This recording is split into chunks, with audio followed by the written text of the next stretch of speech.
Hello everyone, welcome to what is for sure the most anticipated episode of each year. This is the 2026 Majors Series Calendar Reveal podcast.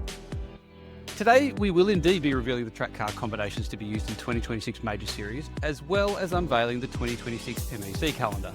And along with those, we're also going to be detailing some of the changes happening off the track for the Majors next year, so there is plenty to get on with. For those listening in audio, there will be a video version of this recording that includes all the calendars for you to see. So if you prefer that, there is a link in the show notes to the Majors YouTube channel for that. Okay, we'll take a deep breath, do a mic check, and then get into it straight after this.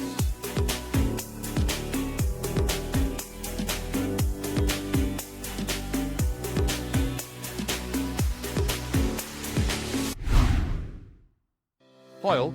Just before we get into the podcast proper, I wanted to share news that Majors Series and MEC supporter Sudspeed have started their Black Friday deals early this year. Head on over to sudspeed.com and get 25% off store-wide on their range of sim racing gloves, shirts and socks. Plus, using the code MAJORS will get you an extra 10% on top of that already discounted price. So there's really never been a better time to get your hands into the market-leading sim racing gloves you deserve. With a range of designs sure to appeal to everybody and worldwide shipping at a very low cost, these gloves are a no-brainer for anyone in the sim racing community. So, sudspeed.com, 25% off, and use the checkout code MAJORS for a further 10% discount as well. Sudspeed, gloves for sim racers by sim racers. Okay, let's get on with the podcast. Okay, with me I have Mike. Mike, hello. Hello. We've also got a couple of the other competition committee members with us who I'm sure will chime in at various points during this podcast. Mike, everybody is here, is super keen, sitting on the edge of their seats, waiting for the release of the calendar for 2026. So round by round, let's put them out of their misery and have a run through what the current track combinations are going to be for next season. Yeah, awesome. Okay, we're back to a 12-round season again this year. So for the second year in a row, we're back to an expanded 12-round season. So that's good. Gives us an opportunity to cover more disciplines and have a little bit more consistency between the races. So I think that's awesome. In total, the schedule has 3 crown jewels as normal. We have 4 wild card races where we have different car and track combos for the 3 regions. We have mini championships, which Garen and maybe Nick will talk about as we go along. And we have 1 classic race. So let's dive in. Round 1 is an absolutely unusual one for the majors. Our very first wildcard round is in round 1. America's region is going to go to the ever-popular Snowball Derby at 5 Flags in the Super Late Models on January 11th. So that race has been one of probably the most popular short track race we ever run. So excited to bring that back. We haven't had it as the opening round of the series since 2017, which was also the last season before we expanded into multiple regions. So it's been a long time since that race has occupied that premier spot. In Europe and international, their wildcard races are actually TCR races. So it's the short track of road racing, where the Europeans go to Oulton Park and the Australians are at Winton National. So again on January 11th. Round 2 is our traditional first crown jewel of the year, our Intimidator 500. We will be running the next gens, so I know sometimes people are looking for the 87s or maybe the 2004s or whatever, but we are running the next gens in the Intimidator this year, and that's on February 1st. We will, of course, come complete with all of our pre-race activities, duels, and whatnot. Round 3 is our classic round of the year, and all 3 regions get the same classic round, and that's the Sebring Classic 2-hour. This should be a super popular combo with the HPD and the 2 GT1s. That'll be the best sounding race of the year, in my opinion. Excited for that. That's also the first race in the Grand Touring Mini Championship, which we'll talk about here in a little bit. Round 4 is our second wildcard round, and we're bringing back the dirt round for this year, but we're tempering it a little bit by making it all free content in all 3 regions. So in the Americas region, we're doing an oval, third oval at Limaland in the Legends. So that should be a super fun race, just rough and tumble, and everybody can get it going. And then in Europe and international, we're doing Rallycross at Daytona in Europe and Phoenix in international, and that's in the Free Beetle. So again, should be a super fun race. In round 5, our second crown jewel, our traditional Speedway 500, we are doing Indy, and that is going to be in the Dallara IR18, so the modern car. and that is the first round of the open wheel mini championship as well. In not really round 6, but in the 6th race of the year, we have our Majors 24, so non-point scoring as always, team event, good time, and that's May 30th tentatively, but that is subject to iRacing's special event calendar, so that could be anywhere from May 30th to the middle of June, so stay tuned on that. So that is not locked in by any stretch of the imagination. Round 6 on the actual calendar, 6th round of the point scoring anyway, is the 2 Hours of the Glen, and this sort of kicks off a fun part of the summer season, if you're in North America anyway, where we're doing a little bit of IMSA, so you can get into a groove maybe a little bit. So the 2 Hours of the Glen is round 6, and that is going to be on June 7th. Again, that's TBD, depending on how the Majors 24 falls, but that's the tentative date at this point. And round 7 is again an IMSA race, this time at Road America. And these races also tie in nicely with MEC. I won't spoil it fully, let Garen get into that, but very nice tie-ins there. But again, in the summertime, a little bit of IMSA action allows somebody who might be coming in who raced the 24 with us to have 2 more races right on the calendar immediately thereafter in similar type of racing and really get a feel for what the Majors is all about in cars they're comfortable with, and then hopefully we'll be able to get them out of that comfort zone once we get into the rest of the schedule. So again, round 6 and 7 are our IMSA, the rounds 2 and 3 of the Grand Touring Mini Championship. Round 8, we actually will be going back to the Brickyard, so we'll be doing Indy twice this year. We haven't done that in a long time, many years, but we're doing the Brickyard 400 in the NASCAR Next Gens. Again, round 2 of the NASCAR Mini Championship. Brickyard is a fun, popular NASCAR race, and we've really only avoided it because it's double dipping on the track, but it's worth running every so often, and this year is the year. So Brickyard 400 in round 8 of the championship. Round 9 will be one of the absolutely best rounds of the year. It's an IndyCar wildcard, so 3 different tracks, all in the Dallara RA routine, and a good chance to get a lot of experience in that car if you enjoy driving it. So America's is going to Portland, so as a local, that's really cool. I may have to come out of retirement for that one. The Europeans are going to Laguna Seca, and the International is going to Long Beach. So 3 iconic venues in the IndyCar series on August 30th in round 9. In round 10, we're V8 supercars in the fall, which is not unusual for us, but we are not going to the mountain this time. We are going to the Bend, or possibly Adelaide if it's released. We'll see. But planning on the Bend in the V8 supercars in all 3 regions. That's just the Gen 3 supercars, so that should be awesome. In round 11, on October 18th, all regions are racing the same track in the Formula Majors Crown Jewel, and that's going to be at Mexico or possibly Miami, but planning on Mexico City. And then round 12, the final round of the season, we've always had really good success when we've done a NASCAR finale round as the last round of the season. It's been popular, a good way to end the season, a good way to close out championships, I think. And this year is our final wild card round of the season. It is the 3rd NASCAR race in the NASCAR Mini Championship, and of course it is the final race of the season. So America's gets Bristol, so they're going to be doing Bristol night race. Europeans are doing Phoenix, and the International is doing Richmond. So this is a short track round in NASCAR, but 3 old school awesome races in NASCAR, and those are all in the Gen 4. So era appropriate for those tracks especially. That should be awesome. So that is the rundown of the schedule. I'd like to just throw out there the Formula M this year will be in the Super Formula 23 again. Oh, yeah. Thanks. Great call. Exactly. So hopefully it's a good race this weekend. We're recording this right before. It should be. Okay, thanks for running us through that, Mike. Lots of detail there, lots of things for people to take in. And one of the things that you alluded to several times was the mini series. There's 4 of them across a year, and competition committee member Nick Kuhn is with us. Nick, could you give us a bit of a understanding and give people some insight into what just are these mini series that Mike's been referring to? Yeah, so these mini series are going to be little championships that'll be taking place throughout the year. And each one is consisting of 3 rounds. And we're looking at a way to highlight people who excel at a particular type of racing and just add something extra for everyone to fight for throughout the season by highlighting these people and letting everybody shine in the series that they have the strengths in. Yeah, so the reason for these mini series is not everybody can commit or come along to all 12 rounds. Obviously, we have the drop rounds, and again, next season there'll be 2, the same as there was this year.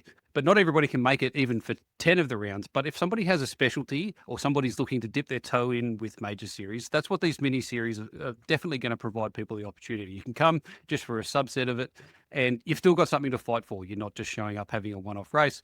If you can make it for the 3 races within the mini series, then you do still have a quote unquote title or a championship to fight for. So hopefully that provides a little bit more incentive for people to join. It gives the regular runners something that they can maybe focus on, not just the overall standings.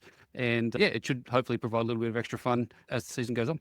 Now, one of the other things that Mike alluded to during the rundown of the calendar there was some tie-ins between the Major Series and the MEC calendar. Around that middle part of the year where the Majors 24 is, we do have 2 IMSA category races very soon after it. And both of those will actually be precursors to rounds at the same circuit in the MEC.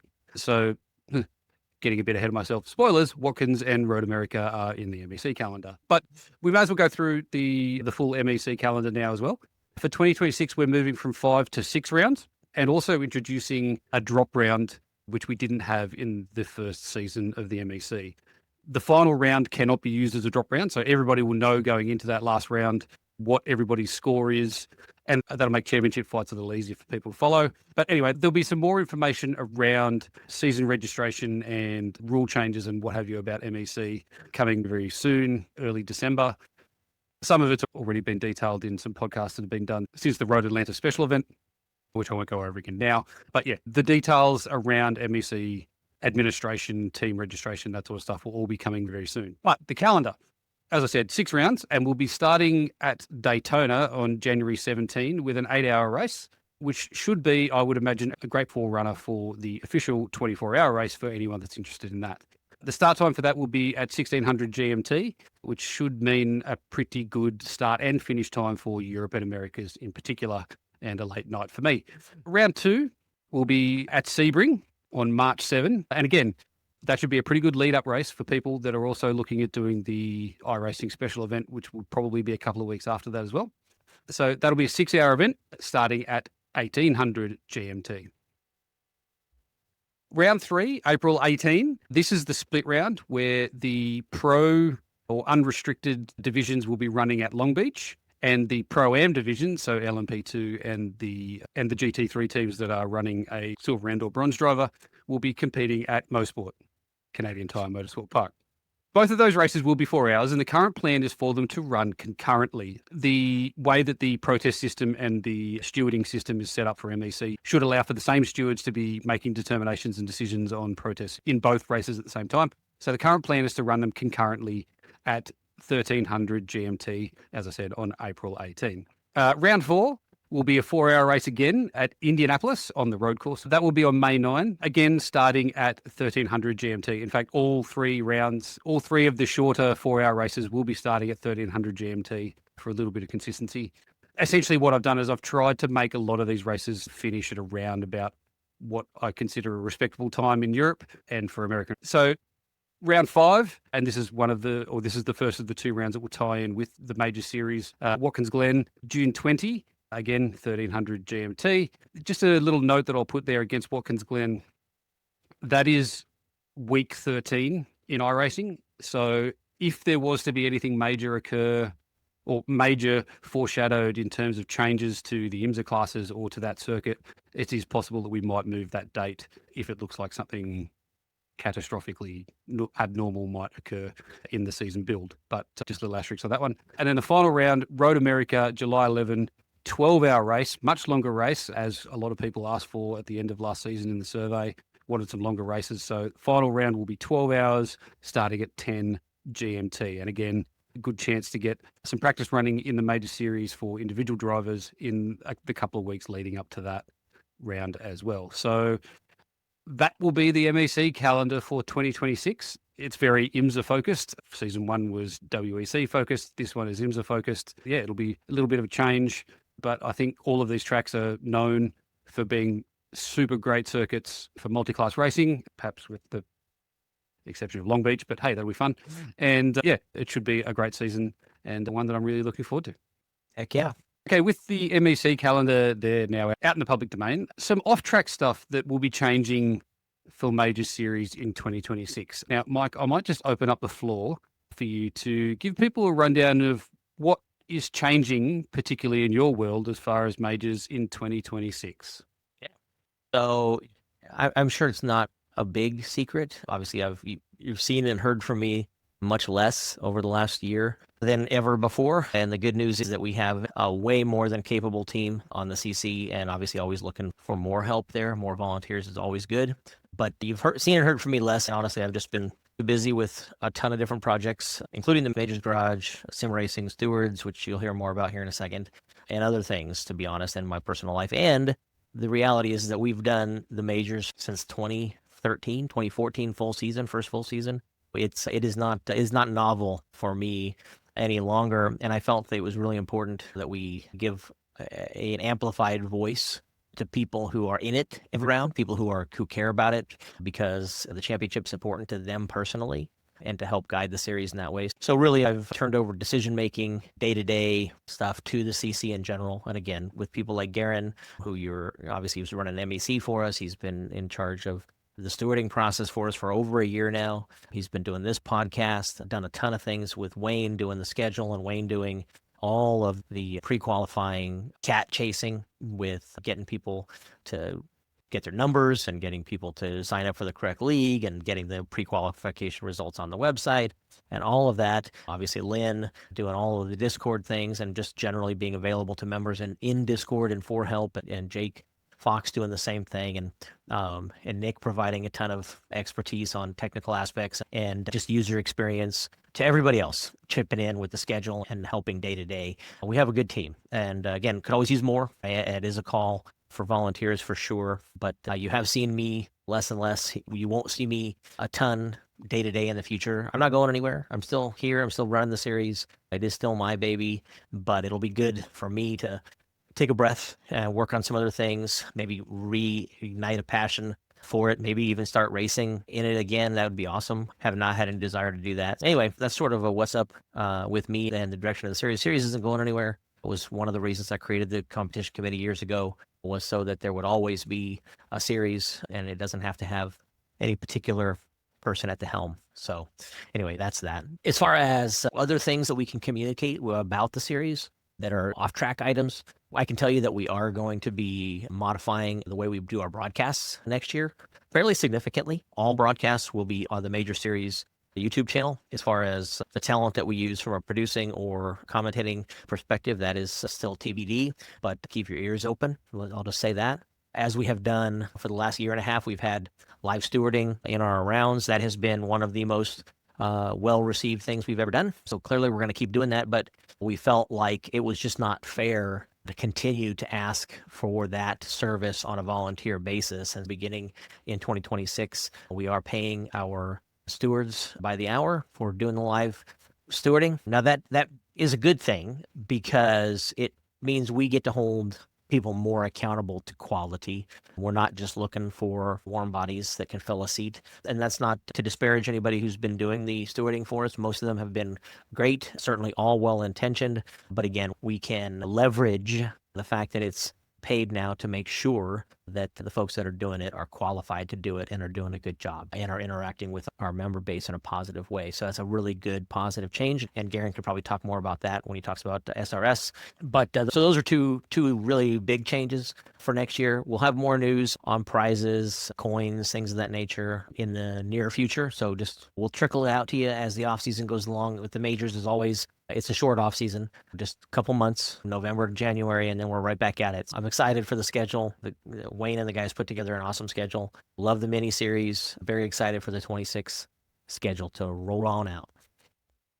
Now, Mike mentioned there a bit of an open call for volunteers. Yes, the competition committee does have a number of members already, but with the many varied and sometimes specialised tasks that are required from the competition committee, there's always room for more hands on deck, if you like. Now, Nick, you're one of the members that has joined more recently. How have you found the move from Majors competitor to Majors competition committee member? And what would you say to people that might be thinking that they've got something to contribute from an organisational perspective?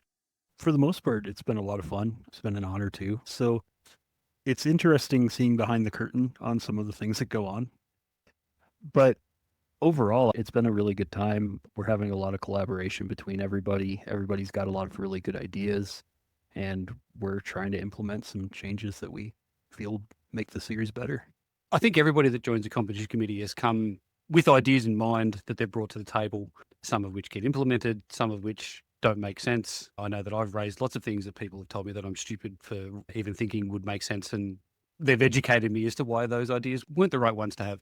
But one of the ones that we have implemented, which again Mike alluded to in what he was detailing, is the paying of stewards and having that live stewarding process introduced into the Majors Series.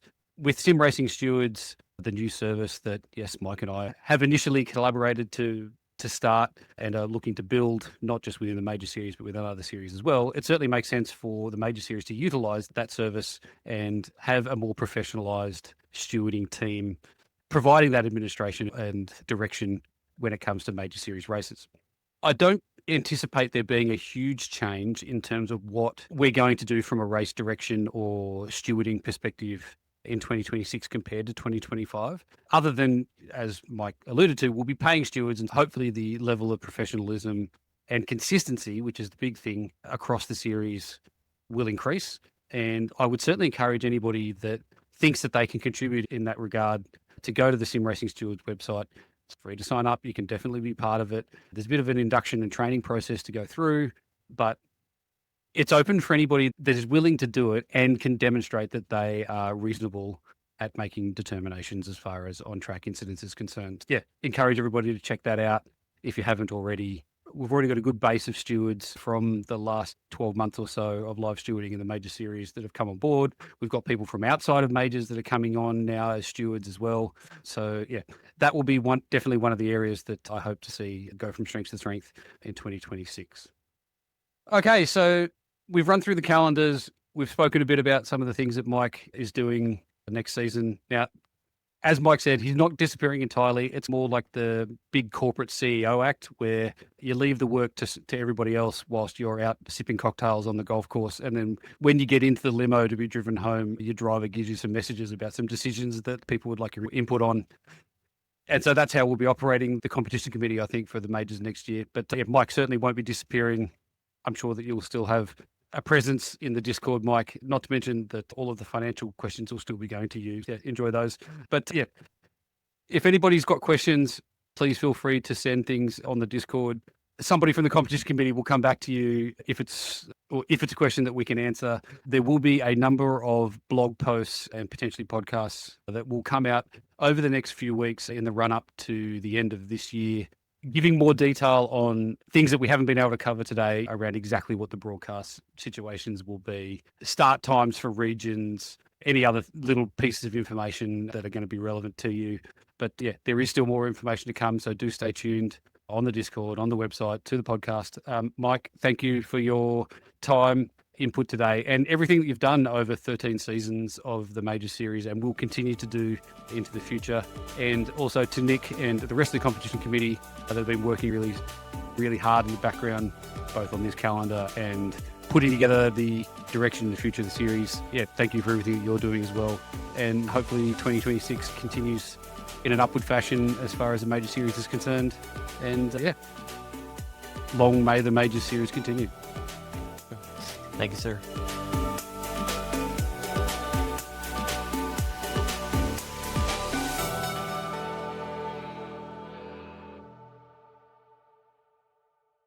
I suppose I better actually have it up.